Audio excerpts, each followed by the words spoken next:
Добрый день, друзья! С вами снова я, и сегодня в этом видео моей говорящей головы не будет совсем.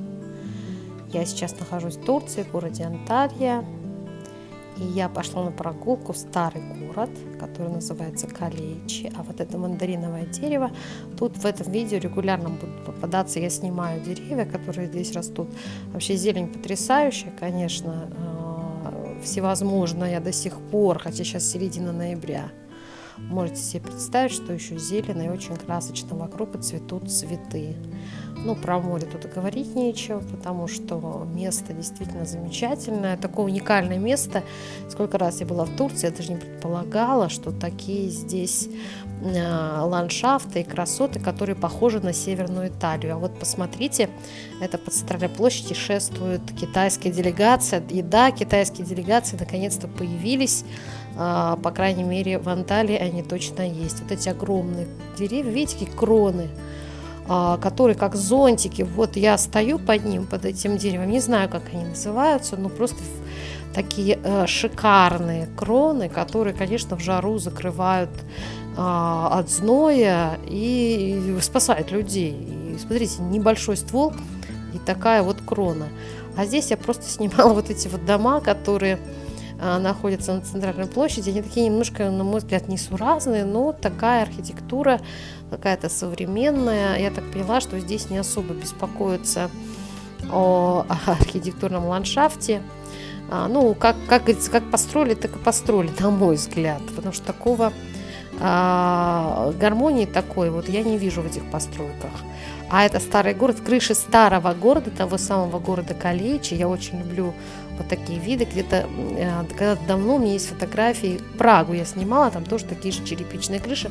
Вот красные черепицы, но там не было, конечно, этого шикарного моря на заднем плане, который не устает удивлять. В конце этого видео, если вы досмотрите, вы познакомитесь с моей водной прогулкой, которую я осуществила до водопада.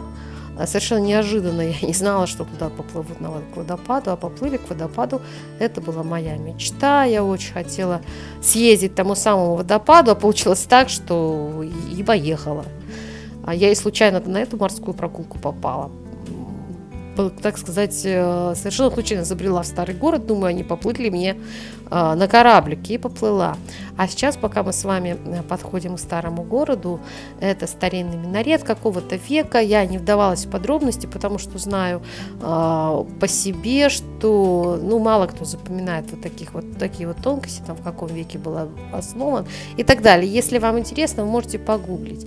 Но постройки симпатичные, и даже есть где-то старинный отрытый фундамент. Думаю, что это очень старинные постройки.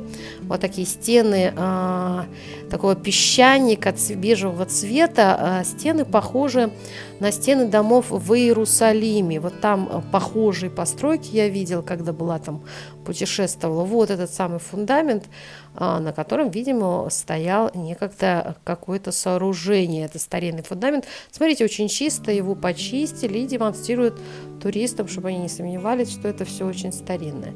Но это тоже башни, какие-то сооружения вот этого минарета, он высокий. Вот тоже башенки, там было его видно на одном из видео.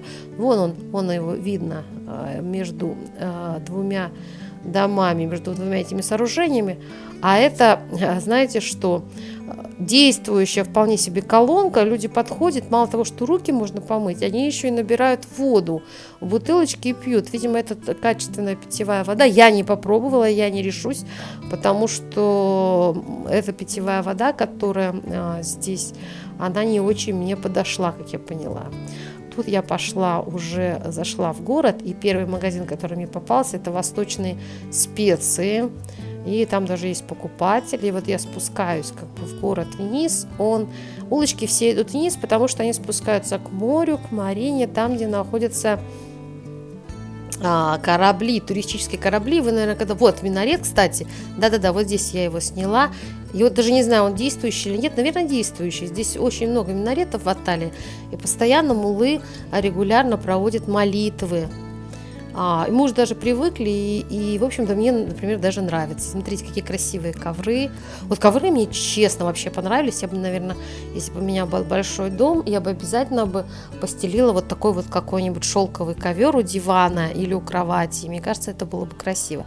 Вот всевозможные изделия. Кто-то меня просил показать восточный вот этот турецкий базар. Сама я терпеть не могу вот эти распродажи всевозможные. А вот это я люблю. Вот сооружения, которые действительно выдают свой возраст. Посмотрите, оно совершенно не реставрировано и вот такое, можно сказать, разрушенное. Видите? Я прям даже заглянула в окошко, там абсолютная разруха. Слушайте, попадаются даже вот такие домики, которые, видимо, никому не нужны, никто не хочет ими заниматься. И тут же стоят какие-то очень симпатичные столики. И все это в узких улочках. Я сразу вспоминаю итальянские городки, в которых я тоже очень любила шляться. Заходить также в магазинчики, в галереи во всевозможные.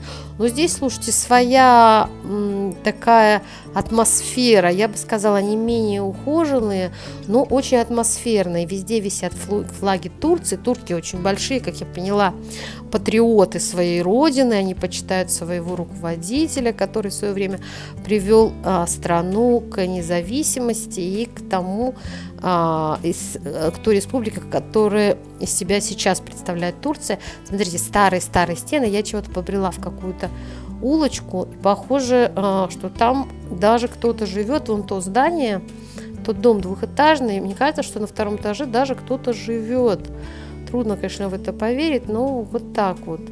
И видите, как попадаются. Там, где, видимо, выкуплены эти здания, они ухожены. А там, где они не выкуплены, наверное, на содержание государства, они в другом состоянии, в таком откровенно не очень состоянии. Ну, мило довольно-таки. Вот смотрите, я не знаю, не рухнет ли эта постройка в ближайшее время. Ну, наверное, раз она простояла здесь много сотен лет, то она и не рухнет. Опять магазинчик восточных сладостей. Вот кто разбирается, и восточных пряностей, кто разбирается в этом, тот, наверное, тут бы кайфанул. Я как-то спокойно вообще стала, мне кажется, после ковида вообще настолько спокойно к еде стала относиться. Ну так, да, что-то может порадовать. И на качество съемки тоже не обижайтесь, потому что очень солнечный день и блики постоянно, а телефон уже такой не новый далеко, старенький телефончик. Поэтому, ну вот как-то так. Я сфотографировала вот эти ворота. Я люблю почему-то фотографировать ворота и двери. А здесь они даже сверху украшены были какой-то мозаикой. Это всевозможные подделки, какие-то пошитые сумки. Я не знаю, что это. Видимо, что-то, что надевают на голову, а возможно покрывают этим кресла или кровати, или диваны, я не знаю. В восточном дизайне, мне кажется, любят вот всевозможный текстиль в неограниченном количестве. Ой, смотрите, как мило. Тут даже на веревочках белье сушили. Вот уже более ухоженные постройки, видимо, выкупленные частными лицами. Видите, они отреставрированы. Не знаю, зачем здесь позволяют писать, вот и расписывать граффити. А вот этим я даже заинтересовалась, но просто лень было мне смотреть. Это мыло продают. Вот мыло я люблю. Опять же, текстиль всевозможный, прям немыслимое количество текстиля. И вы знаете, тут продаются даже брендовые, в кавычках, вещи в неограниченном количестве. Поэтому вот, если вы любитель таких вещей, то welcome. А вот уже и порт. Я добралась до порта. И вот такие монстры здесь, вот такие корабли, на которых катают туристов. И они стоят вот так дружненько в рядочек, рядом друг с другом. И по мере заполнения туристами отплывают из марины и плывут в открытое море. Я тоже поплыву дальше в открытое море. И вы сможете посмотреть, вот китайская делегация, вот насколько я понимаю, грузилась на один из корабликов. Вот они стоят. Такие прям, ну, это прям моя стихия. Я почему-то очень люблю все, что касается моря, воды. Мне это ужасно нравится, привлекает. И вот мы взобрались уже на наш корабль, он двухпалубный, на котором мы поплывем, так сказать, в свое морское путешествие, мое спонтанное морское путешествие. Мы выплываем из марины, и перед нашим взглядом оказываются вот такие замечательные виды, и это шикарнейшее море, которое меня здесь поразило, и вот эти горы на заднем плане, которые меняют расцветку в зависимости от освещения, от времени дня и от погоды. Это невероятное что-то, они даже не похожи на настоящие, такое ощущение, что это фотообои на заднем плане. Ну и море. Море, конечно, до середины ноября я еще до сих пор могу в нем купаться. И вот видите, золотистая дорожка от солнечных лучей, и там на заднем плане корабль, и даже такая мачта возвышается. Слушайте, и они интересно строят здания отелей прямо на вот этих вот берегах, не знаю, насколько это опасно, насколько это возможно, прямо на вот этих крутых берегах. Когда я была в Северной Италии, там такого я не видела, там нельзя строить, они-то очень сильно беспокоятся о своей природе, о своих ландшафтах и стараются их не портить современными постройками. Здесь такого нет, зато здесь есть вот это вот море, которое меня завораживает, и я, конечно, решила для себя, что в следующей жизни я обязательно буду моряком. Вот эти вертикальные стены, которые мы проплывали, они довольно высокие, вот может быть метров, я думаю, 5 так минимум, наверное, и там отточенные, выточенные морским ветром и брызгами волн во время штормов вот эти, не знаю, рельеф этих стен и какие-то пещеры, гроты. И это все продолжается довольно длительный промежуток, да, времени мы проплываем вдоль вот этих стен. И смотрите, оставшаяся стена, которая вот здесь посреди моря, как островок, так сказать, мимо которой мы проплываем. Не знаю, в форме чего она, но, может быть, в форме какой-то птицы, что ли. Вот, тоже интересно, конечно, эта история. И вот сейчас мы с вами подплываем к тем самым Дюденским водопадам, к которым я совершенно неожиданно попала. Из-за поворота появились водопады, я открыла рот, думаю, вот это да. Я всю жизнь мечтала попасть к водопадам. Никогда не была у водопадов, никогда не видела водопадов, потому что никогда не была в горах. И очень всегда мне хотелось. И тут вот такой шик, да. Смотрите, тут же радуга, конечно же, водопада. Солнце преломило лучи в этих брызгах, которые создают, мелких брызгах, которые создают водяные струи. И получилась радуга. Она, наверное, тут круглосуточная, точнее, круглодневная, ежедневная радуга, когда солнечный день. И вот такой вот красавец. И корабль, наш кораблик, вот этот подплывает к нему довольно близко, и когда подплывает, потом останавливается и делает такую стоянку, и можно хорошо разглядеть этот водопад. Вы, если будете в Анталии, обязательно сходите вот на корабле, на эту водную прогулку, вы не пожалеете, впечатление какое-то, не знаю, на меня произвело просто колоссальное.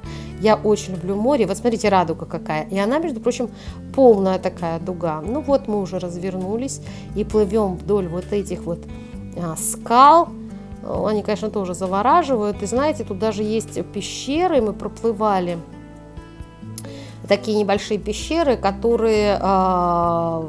которые можно заплыть с моря, и там, видела я, ребята плавали, и ходили, и махали нам руками.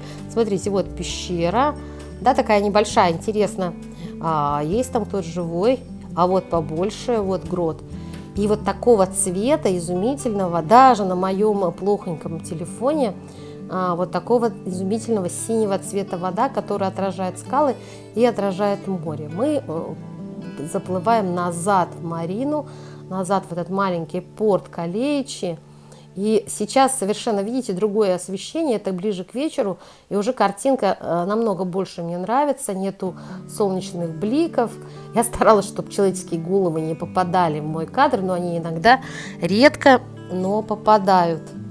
Вот красиво, когда обратно заезжаешь, заплываешь, точнее, заходишь в порт, то, конечно, вот впечатление такое производит. Единственное, что мне, конечно, не нравится, то, что стоят вот эти современные здания, вот эти вот постройки там, не знаю, каких-то 70-х годов. И тут я уже мгновенно переместилась в ресторанчик, в котором я решила пообедать. Очень миленький, итальянский, точнее пиццерия она называется. Принесли мне вот меню. Я решила заказать суп из мидий. Когда-то мы здесь были, и мои родственники ели, им очень понравился. Я решила тоже заказать вот этот суп из мидий в таком остро-кислом соусе. Понравился, зашел. И следом такого удивительного вида десерт. Они называют это панакоты. На самом деле по вкусу панакоты, но форма довольно потешная. И напоследок кофеек. Я желаю вам здоровья, побольше путешествий. Будьте счастливы. Всем пока. Ну и любимый капучино. Всем приятного просмотра, приятного аппетита.